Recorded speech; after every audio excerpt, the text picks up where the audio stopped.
What's up, everybody? It's your boy Stevie the Black, the Steve the Black. I'm back, and I'm here to give you my Monday Night Raw review video. I told you guys it was gonna be back this week, and it is. So without wasting any more time, let's get straight into the video. So Raw this week kicks off with before Raw technically started, all WWE members of the WWE who work for WWE, Vince and Shane, everybody, they were standing up front for the people in Las Vegas for a moment of silence. That was a beautiful thing. Tragedy what happened there, but you know, people are crazy and God only knows what this world's coming to. But that was a beautiful thing to see. So Raw kicks off officially with Seth Rollins and Braun Strowman. It was a great, fun match. You know, Seth obviously always gives great matches. Braun's going to be on a tear because of his loss to Brock Lesnar. You know, my brother was like, I kind of feel bad for him that he didn't win the championship. And me too, especially since we know the route that they're going. But, you know, who knows? It could get better. After the match, Strowman continues to beat down Rollins. Ambrose comes out to help him, but he too gets beat down. But then Sheamus and Cesaro come out and beat them down. I'm like, oh God, we're still on this feud. I thought it was over, you know. But later in the night, we would see something, and I'm like, oh, okay, this could be interesting. So I gave Strowman and Rollins a B. Next, we had Elias versus Titus O'Neil. We figured this was coming after what happened last week. Last couple weeks, they've been teasing it was going to be Titus getting back in the ring.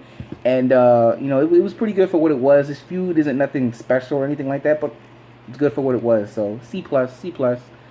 Next, we had Mickie James taking on Nia Jax. In the back, Alicia Fox and Emma were laughing at Mickie James. They were like, and she's like, what's so funny? She's like, oh, I think you got a present in your locker room. So she goes in her locker room, and it's all this old lady stuff, you know, and everything like that. And so she gets upset, and she goes to, what's her name? Alexa Bliss's door, but Nia Jax comes out, and she's like, yeah, you got a problem? And it's just weird. I don't get their friendship. I know they're friends in real life, but I don't get this whole on TV relationship. Wouldn't Nia Jax be upset that she lost to Alexa Bliss? I mean, I don't know. They don't understand. I don't understand this friendship at all. But we got a match for it. Mickie James wins by disqualification. Takes out both Alexa Bliss and Nia Jax in the end. And then in the back gets informed that she has now a title opportunity at TLC, which is later in the month. So, you know, that should be a good match. But I would not be surprised if Asuka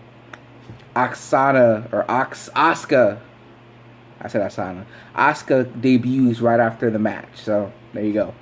Next, we had Matt Hardy and Jason Jordan taking on the Club. Don't be shocked if Matt and Jason Jordan are going to be teaming up a lot. I wouldn't be surprised. I guess it makes the most sense to keep Jason relevant. You know, the WWE Universe was kind of upset with him because they weren't with him because WWE was pushing him, right? So I'm glad that WWE are taking their time with him. It's a good thing he didn't win the Intercontinental Championship. So you build him up slowly, you build him up right, that this storyline still could work. So props for WWE. Speaking of the Intercontinental Championship, well, the Club did win, by the way. Speaking of the Intercontinental Championship, we have The Miz taking on Roman Reigns. Before the match even started, Roman Reigns takes out The Miz Taraj, which is a great thing. Crowd was into it. Great match, by the way. A lot of kickouts, and near falls in the match. Roman Reigns getting ready to go for the spear, but then Sheamus and Cesaro interfere and beat him down. And then it's totally clear what's going on. It's going to be Sheamus, Cesaro, and The Miz taking on The Shield. That is a much better idea than the Miz Taraj.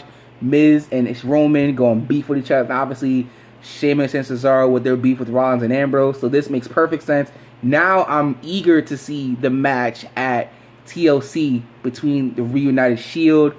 Later in the night, also, after the last Cruiserweight segment, Roman was in the back. He was feeling himself a little bit, just checking his bruised body. And Dean, Seth come, and they just look at, no words are spoken, but they just look at each other and know, you know what we got to do. And the crowd was for it. Love it. Love it. Gave that an A. Next, we had Finn Balor coming out, taking a promo. last week I was upset because I'm thinking, oh my god, this feud between him and Bray Wyatt isn't over yet. But then something interesting happened. He said Sister Abigail wants to meet you. So it looks like Sister Abigail is finally coming. A lot of people was like, oh, I don't think Sister Abigail should come, you know.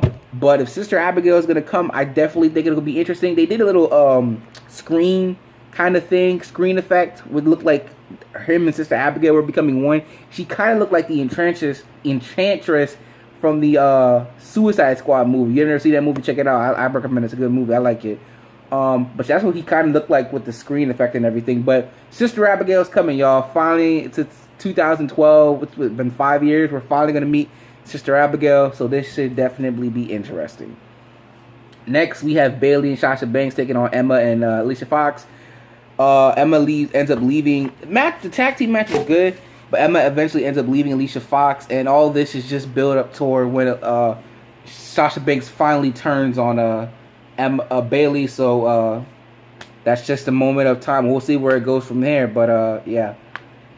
Next and finally, we have Enzo Amore. So earlier in the night, Enzo was getting interviewed, and the interviewer was like, "So how does it feel that knowing that the whole entire cruise division doesn't like you?" And he didn't have any words.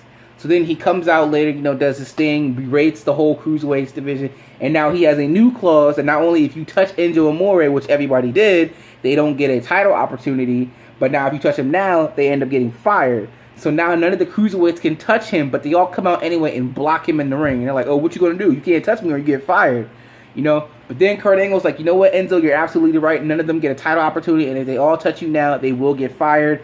But I've got someone new, and that does not apply to them. And Kalisto is, I don't know why. I was thinking Rey Mysterio, but being in the cruiserweight would kind of be beneath Rey Mysterio, But Kalisto comes out, which is about time. Now all we need is Sin Cara in the cruiserweight division. Don't know why he's not in it.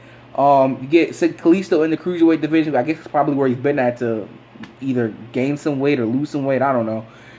Or maybe he was her, I don't know. So now Kalisto's in, he gives Enzo the Salida del Sol, and that's how Raw ends. For the second week in a row, cruiserweights are the main event. The last thing we see on television. Well, this week it was a Shield, but still in the ring at least. I mean, and it's funny because everything that Enzo says is so true. Like, no one really cared about the cruiserweight division until Enzo got there. And it's not necessarily the cruiserweight's fault, it's just how WWE is treating them. So the fact that the matter is that Enzo's coming in, he's speaking his truth, but at the same time he's berating everyone. It's kind of great. My friend Addy, that makes no sense, says he said he doesn't like Enzo, but he also said he doesn't like the Road Dogg and Billy Gunn. So something really is wrong with him. But at the end of the day, it is what it is. Kalisto's in. I'm not feeling Kalisto beating him for the Cruiserweight Championship. I don't think he should, seeing as he just got it. And once he loses that championship, he's all going to get beat up again. And the funny thing is Enzo is obviously well known that he's trouble in the back, right? Well, it's funny how it's like he gets a championship. I'm pretty sure in the clause it's like you get beat up every week for being a champ. You want to be champion? You gotta get beat up every week.